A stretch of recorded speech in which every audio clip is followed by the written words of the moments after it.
सजला सफला शस्य श्यामला विशेष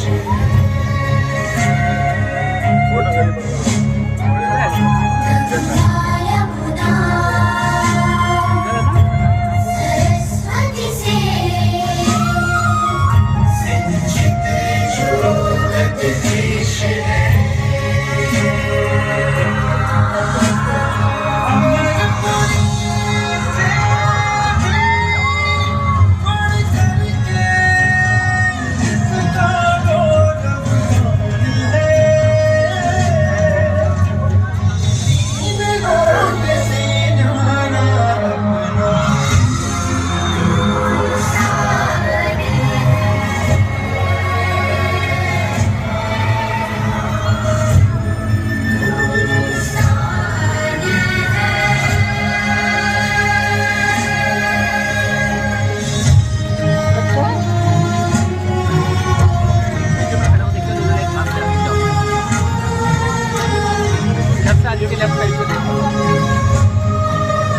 देखो आप नाम शो देखो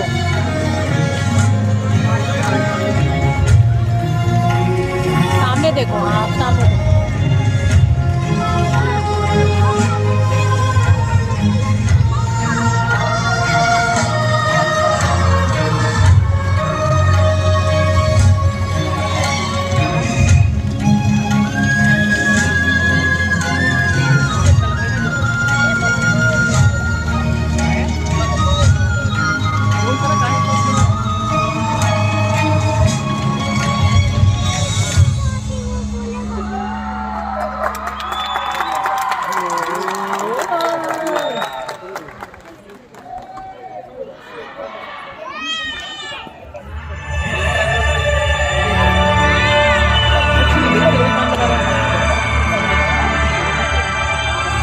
विनम्र किसान का बेटा था वो दृढ़ता का भंडार। वल्लभ भाई पटेल नाम कहलाता था सरदार। कृषक कार्मिक जनगण से था उसको प्यार अपार। अखिल देश ने उसे रहनुमा किया था स्वीकार।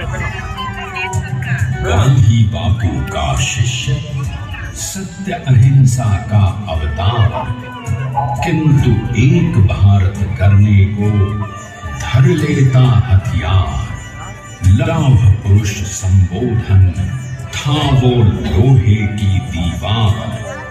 तेज पुंज तुम, शक्तिपीठ तुम, बल का सागर अपरंपार।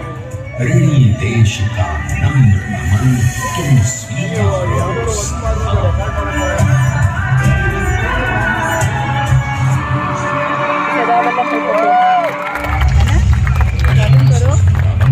अंग्रेजों को ललकारने वाले पहले स्वतंत्रता संग्राम के एक सक्रिय सिपाही थे झवेर भाई पटेल।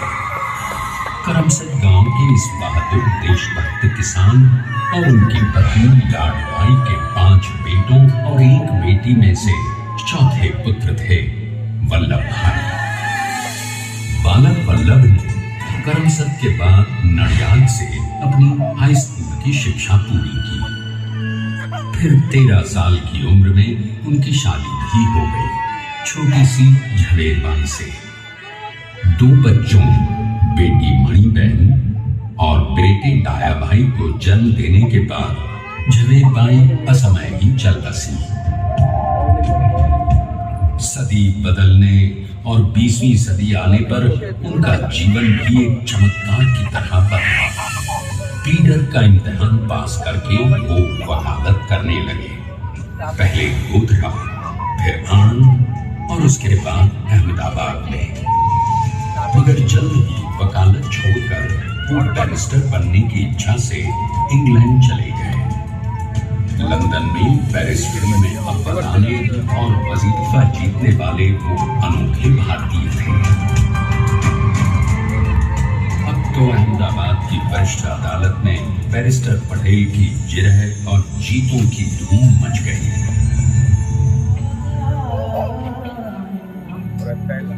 तभी एक युग पुरुष ने वल्लभ भाई के जीवन की धारा ही बदल दी। दक्षिण अफ्रीका में सत्याग्रह के अहिंसक अस्त्र से गोरे शासकों को सबक सिखाकर भारत वापस आए बैरिस्टर मोहनदास करमचंद गांधी से मिलकर वल्लभ भाई ने अपने कुछ वर्षों से सीखे विदेशी व्यवहार और संस्कार हमेशा के लिए त्याग दिए और अब वो अपने खेड़ा के किसानों को हक दिलाने के लिए बापू के साथ आंदोलन में कूद पड़े। अब उनके पैरों में जूते नहीं, गांवों की धूल थी। हृदय में भारत भूमि की शस्य श्यामला धरती, मन में थे गांधी और मस्तिष्क में एक नए स्वतंत्र भारत का सपना।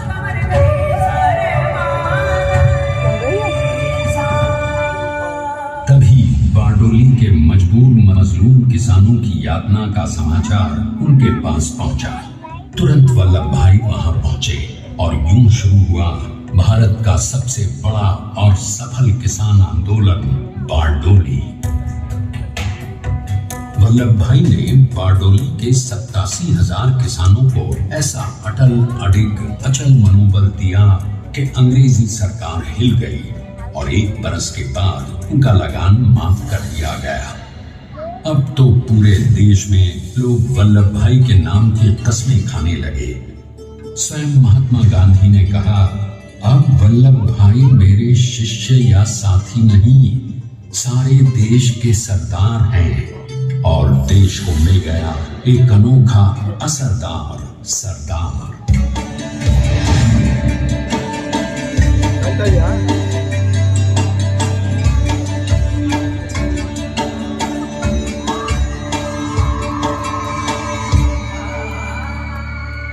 सरदार पटेल के नाम और देशभक्ति से अंग्रेज डर कर कांपने लगे। 1930 के नमक सत्याग्रह और दांडी कूच में वो बापू से भी पहले गिरफ्तार किए गए। तो सन 1932 में फिर उन्हें बापू के साथ ही जेल में 2 सालों के लिए डाल दिया गया।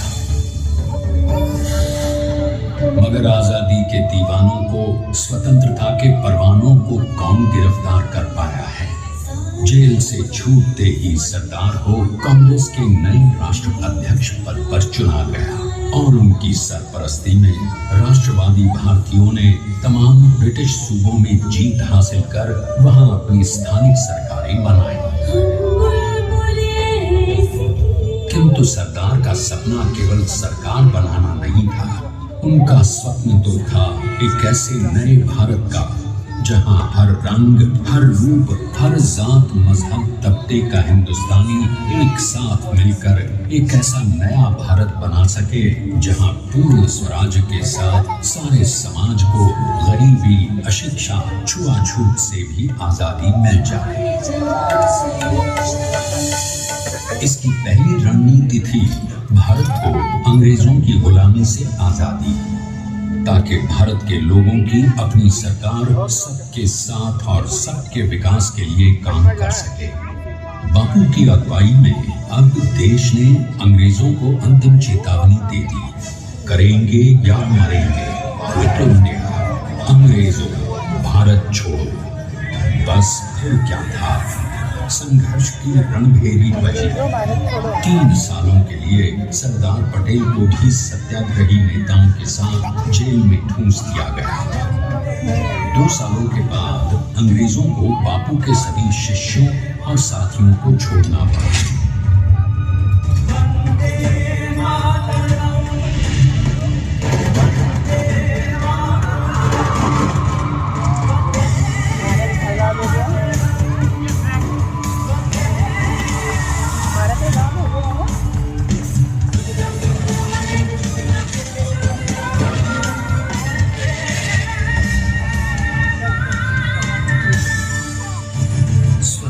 के स्वप्न के सच होने के साथ अब सरदार पर कई एक नई जिम्मेदारियां थी।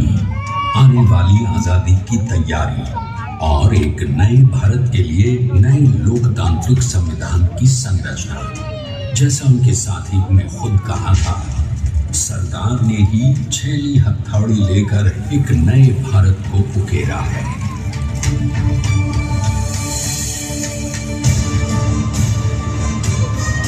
स्वाधीनता तो प्राप्त हुई, लेकिन खंडित भारत में भी उठते विभाजनवादी अंधकार को अभी दूर करना था। जब देश के खंड खंड होने का भय उत्पन्न होने लगा, तो सरकार ने निर्भय होकर खुद अपनी केंद्र सरकार और साथियों को भी चुनौती दे डाली और जम्मू कश्मीर को बचाने के लिए सारे देश का आकाश वायुयानों से भर गया।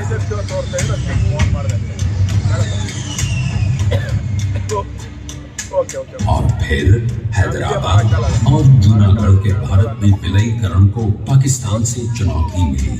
सरदार चाहते थे कि देश की 1 इंच धरती अब और विभाजित नहीं होनी चाहिए।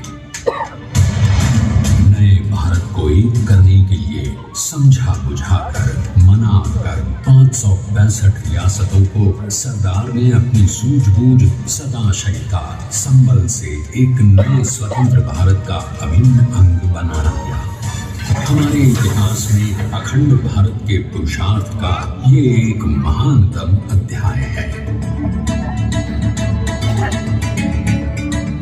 जैसा उन्होंने स्वयं कहा था, हमें नए धागों को पुराने ताने बाने में ऐसे पिरोना है कि एक दूसरे में गुंथ जाएं और बेहतरीन बनावट वाला एक नया भारत उभर कर सामने आ सके।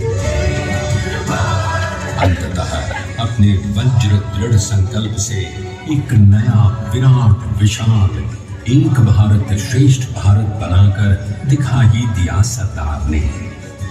संसार के सबसे बड़े प्रजातंत्र के शिल्पी को प्रणाम करने के लिए देश ने बनाया है ये समर्थ स्मारक। स्वाधीन भारत को समर्थ भारत में बदलने वाले सरदार पटेल को समर्पित प्रेरणा तीर्थ भी है। प्रधानमंत्री श्री नरेंद्र मोदी के नेतृत्व में बनी विश्व की इस विशालतम प्रतिमा के सामने आकर सारी दुनिया जैसे स्वयं भी नतमस्तक हो जाती है।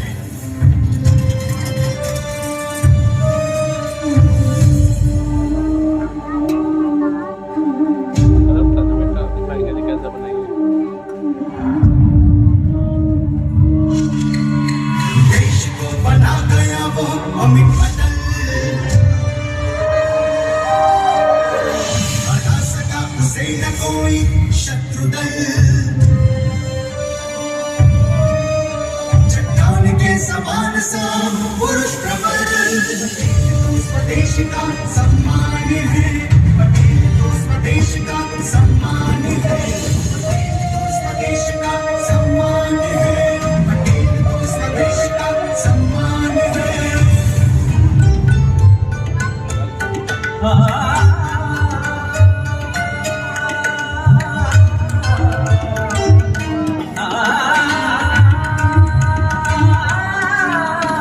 ऊंचाइयां आकाश को छुए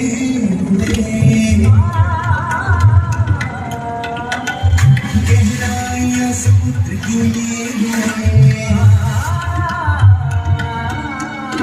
कदम अधिक जमीन पर जमे हुए आने वाली शान है पटेल, आने वाली शान है।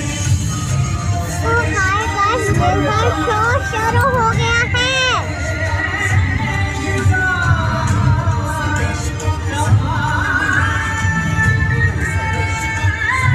बहुत ब्यूटीफुल है मेरा शो गाइस। देखते हैं कि अपने लौह पुरुष को श्रद्धांजलि देती 182 मीटर ऊंची विश्व की तो गाइस, ये बहुत ब्यूटीफुल है। गगन चुंबी इस शुरू हो गया है, बहुत ब्यूटीफुल है। सबसे पहले नदी का 4500 क्यूबिक मीटर का राफ्ट बना और फिर सीधा 600 फीट का कंक्रीट का फ्लोर बनाया गया।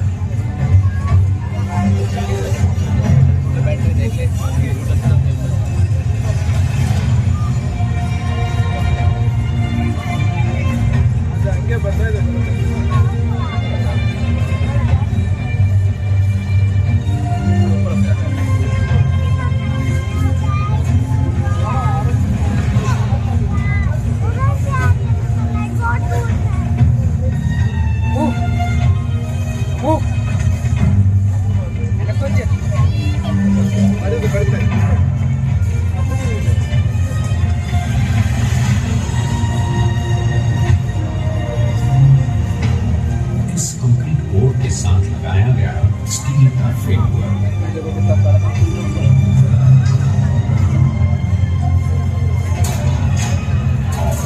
इस फ्रेमिंग पर 6500 ब्रॉन्ज के पीसेस लगाए गए हैं।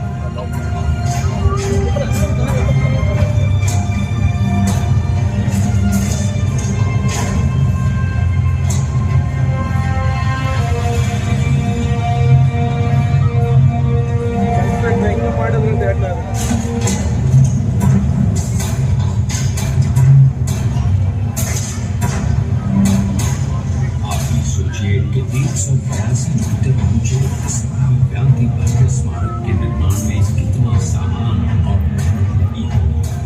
70,000 metric ton cement, 18,500 metric ton reinforcement steel, 6,000 metric ton structural steel और 1,700 मीट्रिक टन ब्रॉन्ज।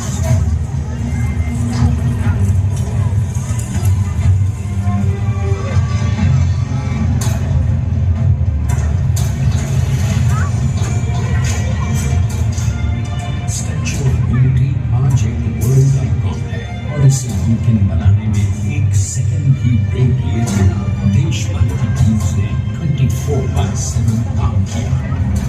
250 से ज्यादा इंजीनियर्स, 4,500 से ज्यादा स्किल फोर्स और 3 लाख मानव दिन। हम गर्व से कह सकते हैं कि कुल मिलाकर स्टैच्यू ऑफ यूनिटी के निर्माण में 95% माल सामान, मजदूर, इंजीनियर्स और एक्सपर्ट्स थे भारतीय। जानते हैं कि 182 मीटर ऊंची यहाँ पे 1000 से भी लोग हैं। डिजाइन के लिए 12 महीने और निर्माण के लिए 34 महीने, यानी कुल मिलाकर केवल 46 महीने।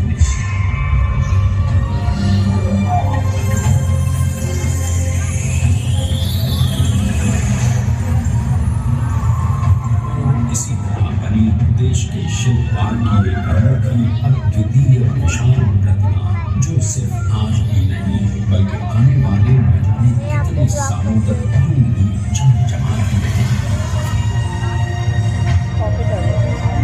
पॉकेट है।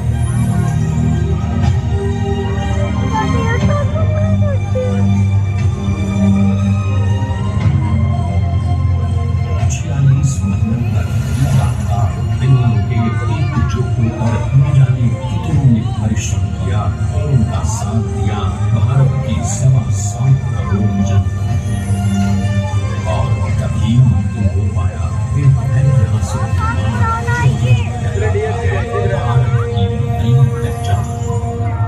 स्टैच्यू ऑफ यूनिटी, विश्व की सबसे ऊंची प्रतिमा। सरकार ने अपनी गंभीरता, शालीनता और दूरदर्शिता से भारत को संगठित करने के असंभव कार्य को संभव कर दिखाया। आइए आज हम सब उन्हीं की महिमा में विश्व के सामने एक उदाहरण रखें, क्योंकि ये ही भारत को श्रेष्ठता के मार्ग पर ले जाएगा। हमारा कर्तव्य है, हमें निश्चय कर लेना चाहिए कि हमें हिंदुस्तान में जितने लोग हैं सबको मिलजुल के भाई भाई की तरह के रहना है। स्टैच्यू ऑफ यूनिटी एकता की प्रतिमा और श्रेष्ठता का प्रतिबिंब है। एक पहल है इस अखंड भारत को श्रेष्ठ भारत बनाने के सपने को पूरा करने के लिए। एक पुकार है हम सबको एकजुट होने के लिए।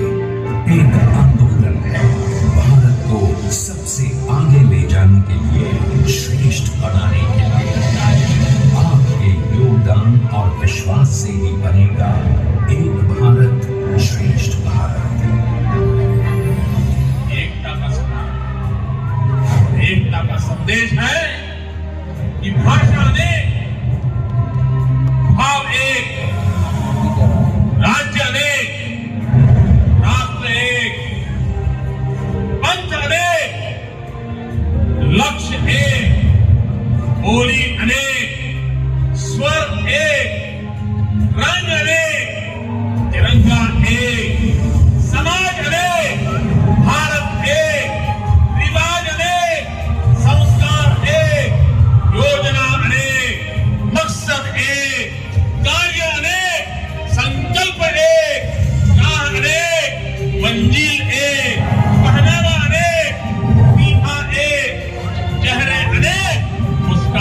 ये एकता का संदेश लेकर के हम चले। और भाइयों बहनों, ये भारत की विशेषता है, विविधता में एकता। यही भारत की विशेषता।